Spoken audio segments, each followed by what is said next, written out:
സേതു, ആരോ വിളിക്കുന്നത് കേട്ടാണ് സേതുലക്ഷ്മി കണ്ണുകൾ തുറന്നത്. അമ്മയാണ്. ഇതെന്തൊരു ഉറക്കാ സേതു? സമയം എത്രയായെന്നറിയോ? ഇന്നലെ രാത്രി ഉറക്കം ശരിയായില്ല അമ്മേ.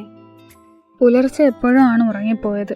അമ്മ എന്തിനാ ഇങ്ങോട്ട് കയറി വന്ന ഈ വയ്യാത്ത കാലം വെച്ച്? സേതുലക്ഷ്മി എണീറ്റിരുന്നു. ഉലഞ്ഞുപോയ കോട്ടൺ സാരി ഒതുക്കി വെച്ചു. ടേബിളിലിരുന്ന കണ്ണട എടുത്ത് സാരിത്തുമ്പ് കൊണ്ട് തന്നെ തുടച്ചു മുഖത്തുറപ്പിച്ചു. വിദ്യ എങ്ങാനും വിളിച്ചിരുന്നോ നിന്നെ? അമ്മയുടെ സ്വരം നേർത്തു. സേതുവിന്റെ ചുണ്ടിൻ കോണിൽ ഒരു പുഞ്ചിരി മിന്നിമാഞ്ഞു. ഇപ്പൊ ഇടയ്ക്കിടെയായി ഈ ചോദ്യം വരുന്നുണ്ട്. എന്നെ അങ്ങനെ വിളിക്കില്ലെന്ന് അമ്മയ്ക്ക് അറിഞ്ഞൂടെ? അമ്മയെ നോക്കാതെ അലസമായി പറഞ്ഞുകൊണ്ട് സേതു ജനവാതിൽ തുറന്നു. മുറ്റത്തിന്റെ ഒരു ഭാഗവും പടിപ്പുരയും തറകെട്ടി ഭംഗിയായി പ്രൗഢിയോടെ നിൽക്കുന്ന മുത്തശ്ശിമാവും കാണാനായി. ഈ ജനൽപ്പഴുതിലൂടെയുള്ള കാഴ്ചകൾ സേതുവിന് ഒത്തിരി ഇഷ്ടമാണ്. ഏതൊരു ചിന്തയും ഇല്ലാതെ ശൂന്യമായ മനസ്സോടെ ഈ കാഴ്ച സേതു എത്രയോ നോക്കി നിന്നിരിക്കുന്നു. ദക്ഷമോൾ എവിടെ? പെട്ടെന്ന് എന്തോ ഓർത്ത പോലെ സേതു തിരിഞ്ഞു നോക്കി ചോദിച്ചു. അമ്മയെ കണ്ടില്ല, പോയി എന്ന് തോന്നുന്നു. മരത്തിന്റെ ഗോവണി ഇറങ്ങിച്ചെല്ലുമ്പോൾ കണ്ടു. ദക്ഷിണ അപ്പോൾ പറിച്ചെടുത്ത് മുല്ലപ്പൂ കൊണ്ട് മാല കെട്ടാൻ ശ്രമിക്കുകയാണ്. ഇതൊന്ന് കെട്ടിത്തരൂ സേതുമ്മ? ദക്ഷിണ കൊഞ്ചി. എന്തൊരു ചന്തമാണ് ദക്ഷിണയെ കാണാൻ. ചുരുണ്ട മുടിയും പീലി നിറഞ്ഞ് വിടർന്ന കണ്ണുകളും തുടുത്ത കവളുകളും എപ്പോഴും ആരെയോ ഓർമ്മിപ്പിക്കുന്നു. സേതുവിൻ്റെ അതേ മുഖം അങ്ങോട്ട് പകർത്തി വെച്ചേക്കുമല്ലേ.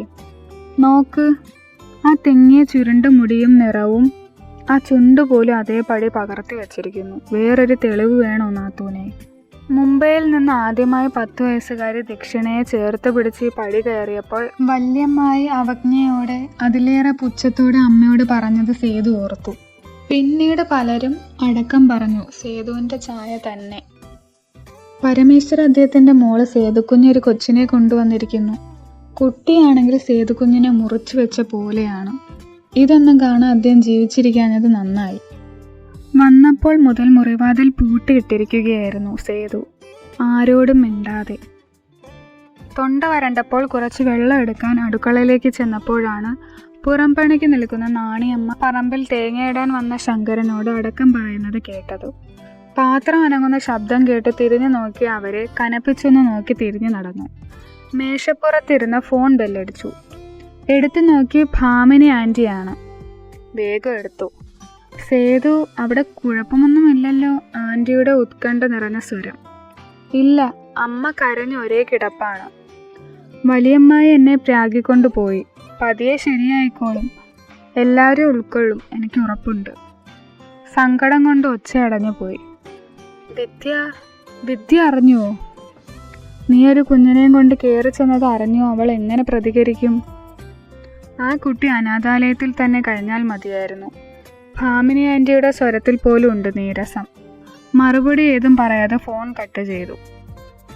ഏതൊരു വികാരത്തിൻ്റെ പുറത്തായാലും അവരോട് കയർത്ത് സംസാരിക്കാൻ സേതുലക്ഷ്മി ഇഷ്ടപ്പെട്ടില്ല. എന്തു ചെയ്യണമെന്നറിയാതെ കാൽക്കീഴിലെ മണ്ണ് ഒലിച്ചുപോയി ആടി ഉലഞ്ഞ് വീഴാൻ പോയപ്പോൾ താങ്ങായി നിന്നത് അവർ മാത്രമായിരുന്നു. കുഞ്ഞുനാൾ മുതൽ അറിയുന്നതാണ് ആൻറ്റിയെ. അച്ഛനും അമ്മയും സേതുലക്ഷ്മിയും വിദ്യാലക്ഷ്മിയും മുംബൈയിലായിരുന്ന സമയം തൊട്ടേ അടുപ്പമുള്ള കുടുംബം. ഭാമിനി ആൻറ്റിയും നടേശനങ്ങളും.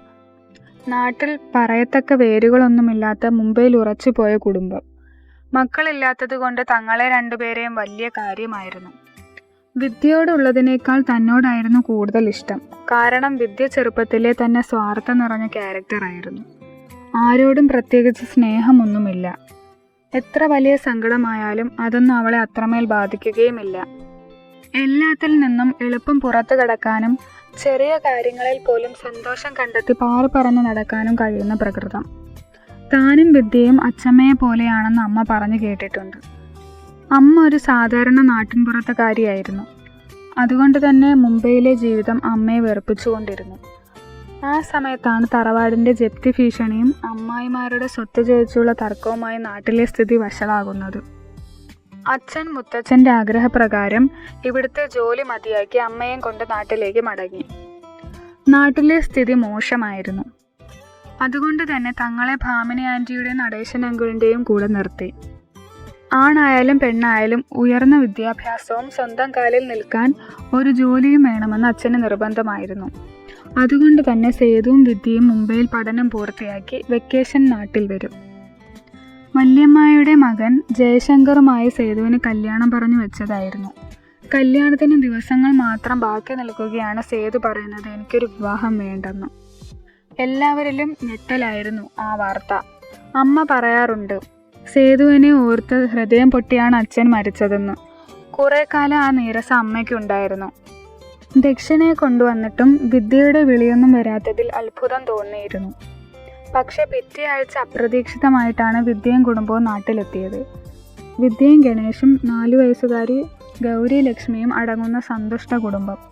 ദുബായിൽ സെറ്റിൽഡാണ്. വിദ്യ ആഗ്രഹിച്ചതുപോലെ തന്നെ ഒരു സുഖജീവിതം. എനിക്കൊരു വിവാഹം വേണ്ട അമ്മേ, വിദ്യയുടെ നടത്തണമെന്ന് പറഞ്ഞ് സേതുവാണ് ആ വിവാഹം നടത്തിക്കൊടുത്തത്.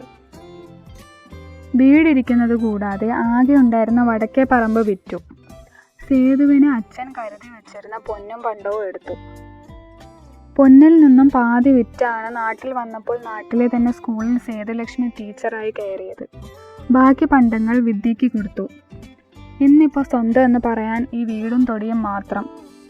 സേതു വിവാഹം കഴിക്കാതെ നിൽക്കുന്നതിനാൽ അമ്മയുടെയും സേതുവിൻ്റെയും കാലശേഷം ഇതെല്ലാം തന്നിലേക്ക് തന്നെ വന്നു ചേരുമെന്ന് വരെ വിദ്യാലക്ഷ്മി കണക്കൂട്ടി വെച്ചിരിക്കുന്നത്. ദക്ഷിണമോൾ വന്നതിന് ശേഷം ഉള്ള സംസാരത്തിലാണ് സേതു മനസ്സിലാക്കിയത്. വിദ്യാലക്ഷ്മി സ്വാർത്ഥതയുടെ അങ്ങേ അറ്റം. ഏതാ ഇവൾ? മുഖവര ഏതും കൂടാതെ അമർഷത്തോടെ വിദ്യ ചോദിച്ചപ്പോൾ സേതു മുഖമുയർത്തി അവളെ നോക്കി. എനിക്ക് വേണ്ടപ്പെട്ട കുട്ടിയാണ്. ആരുമില്ല, അതുകൊണ്ട് ഞാൻ കൊണ്ടുവന്നു. സേതു എങ്ങും തൊടാതെ പറഞ്ഞു. തൊണ്ട സങ്കടം കൊണ്ട് കനക്കുന്നുണ്ട്. എന്നിട്ട് ഇത്ര നാളായിട്ട് ഈ വേണ്ടപ്പെട്ട കുട്ടി എവിടെയായിരുന്നു? നാട്ടിൽ മൊത്തം പാട്ടാണ് ഇത് നിങ്ങളുടെ മോളാണെന്ന്. ഇതിനു വേണ്ടിയാണോ കല്യാണം പോലും വേണ്ടെന്ന് പറഞ്ഞ് മറ്റുള്ളവരുടെ മുന്നിൽ നന്മമരമായത്? എന്തൊരു അഭിനയമായിരുന്നു! എല്ലാം നൽകി അനിയത്തിയെ വിവാഹം ചെയ്ത് അയക്കുന്നു. ഇവിടെ ഈ ഇട്ടാവട്ടത്ത് ഒരു കോട്ടൺ സാരി ഉടുത്ത പുതിയ രൂപം, സേതുലക്ഷ്മി ടീച്ചറിൻ്റെ മാലാക രൂപം. വിദ്യയുടെ സംസാരത്തിൽ പരിഹാസം തുടിച്ചു നിന്നു. ഇപ്പോൾ എന്തായി?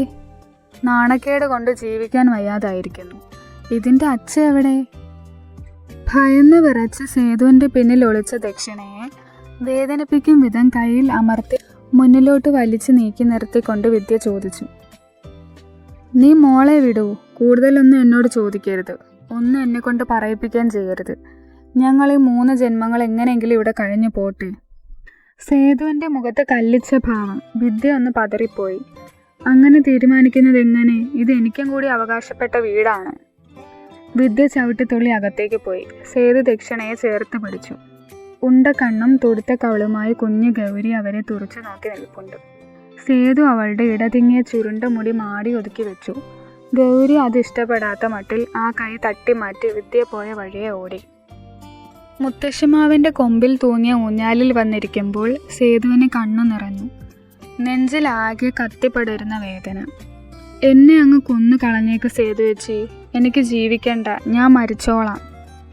തന്നെയും ഭാമിനി ആൻറ്റിയെയും കെട്ടിപ്പിടിച്ച് കരഞ്ഞ അഹങ്കാരവും ഗർവവും എല്ലാം നശിച്ച ഒരു വിദ്യാലക്ഷ്മിയെ സേതുവിന് ഓർമ്മ വന്നു.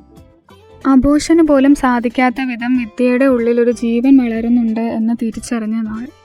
കോളേജിലെ വഴിപിഴച്ച ഒരു കൂട്ടുകെട്ടിൻ്റെ ഫലം. എന്തു ചെയ്യണമെന്നറിയാതെ തരിച്ചു നിന്നപ്പോൾ ചേർത്ത് പിടിച്ച ഭാമിനി ആൻറ്റി. നടേശൻ അങ്കിളിൻ്റെ മരണത്തോടെ തളർന്നു പോയ ആൻറ്റി വീണ്ടും ഉയർത്തെഴുന്നേറ്റത് തങ്ങൾക്ക് വേണ്ടിയായിരുന്നു. ഡെലിവറിക്ക് ശേഷം കുഞ്ഞ് മരിച്ചുപോയി എന്ന് പറഞ്ഞപ്പോൾ വിദ്യയുടെ മുഖത്ത് വേർതിരിച്ചറിയാനാവാത്ത എന്തോ ഭാവം. വെള്ളത്തുണിയിൽ പൊതിഞ്ഞ കുഞ്ഞിനെ ഭാമിനി ആൻറ്റിയുടെ സുഹൃത്തായ ആൻമേരി സിസ്റ്ററിനെ ഏൽപ്പിച്ചൊരു മടക്കം. ആൻമേരി സിസ്റ്ററിൻ്റെ മരണശേഷം അവളെ ആ ഓർഫനേജിൽ നിർത്താൻ തോന്നിയില്ല.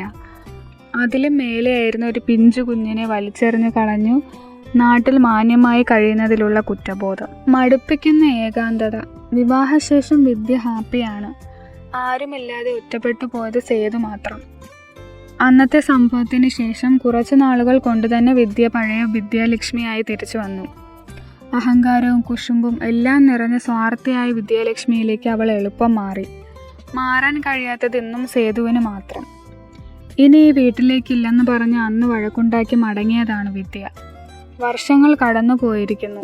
അമ്മയെ കാണാൻ പോലും അവൾക്ക് തോന്നുന്നുണ്ടാവില്ലേ? സേതുമ്മ, സ്വപ്നം കാണാതെ ഒന്ന് ഇങ്ങോട്ട് വരുമോ? ഇതൊന്ന് കെട്ടിത്താ. ദക്ഷു ഒച്ച എടുത്തപ്പോഴാണ് സേതു ഓർമ്മയിൽ നിന്ന് മടങ്ങിയെത്തിയത്. ദക്ഷു ഇന്ന് 10 വയസ്സുകാരിയല്ല, 16 കഴിഞ്ഞ് 17 കാലെടുത്ത് വെക്കുന്ന പ്രായം. വിടർന്ന ചിരിയാണ് ദക്ഷുവിൻ്റെ, അവളുടെ അമ്മയെപ്പോലെ. മറ്റുള്ളവർക്ക് കഥകൾ മെനയാനും പറഞ്ഞു നടക്കാനും ഇങ്ങനെ ഒരു സേതുലക്ഷ്മി ഉള്ളതുകൊണ്ടാവും ആരും അവളിൽ വിദ്യയുടെ കണ്ണുകൾ കണ്ടില്ല. ആ ചുരുണ്ട മുടി ശ്രദ്ധിക്കപ്പെട്ടില്ല. വിദൂര ഛായ മാത്രമുള്ള സേതുവിൻ്റെ തനി പകർപ്പാണ് കണ്ടവർ. കേട്ടവർ വിധി എഴുതി. സേതു മുഖം കഴുകി ഫ്രഷായി ദക്ഷുവിൻ്റെ അരികിൽ ചെന്നിരുന്നു. നിനക്കിത് ഇന്നലെ പറിച്ചു വെക്കാമായിരുന്നില്ലേ ദക്ഷു? വിരിഞ്ഞ പൂവിനേക്കാളും ഭംഗി പാതി വിരിഞ്ഞ പൂവിന് തന്നെയാണ് കുട്ടി. ഈ പൂവിന് നല്ല ഭംഗിയുണ്ട് എൻ്റെ സേതുമ്മയെ പോലെ. സേതുവിൻ്റെ കവളിൽ പിടിച്ച് കൊഞ്ചിച്ചുകൊണ്ട് ദക്ഷിണ കുളിക്കാനോടി. സേതുവിൻ്റെ ചുണ്ടിലൊരു പുഞ്ചിരി തങ്ങി നിന്നു. ഇവൾ എപ്പോഴും ആ പഴയ വിദ്യാലക്ഷ്മിയെ ഓർമ്മിപ്പിക്കുന്നു, ആ തുള്ളിച്ചാടിയുള്ള പ്രകൃതം. പക്ഷെ അത് സേതുവിൻ്റെ മുന്നിൽ മാത്രമേ ഉള്ളൂ. പുറമേക്ക് സേതുവിനെ പോലെ ശാന്ത സ്വഭാവമാണ്. അമ്മയ്ക്ക് പോലും ദക്ഷിണ പ്രിയപ്പെട്ടവളായത് അതുകൊണ്ട് തന്നെയാകും. അവൾ എന്ന് എൻ്റെ മകളായിരുന്നാൽ മതി, ഈ സേതുലക്ഷ്മിയുടെ മകൾ.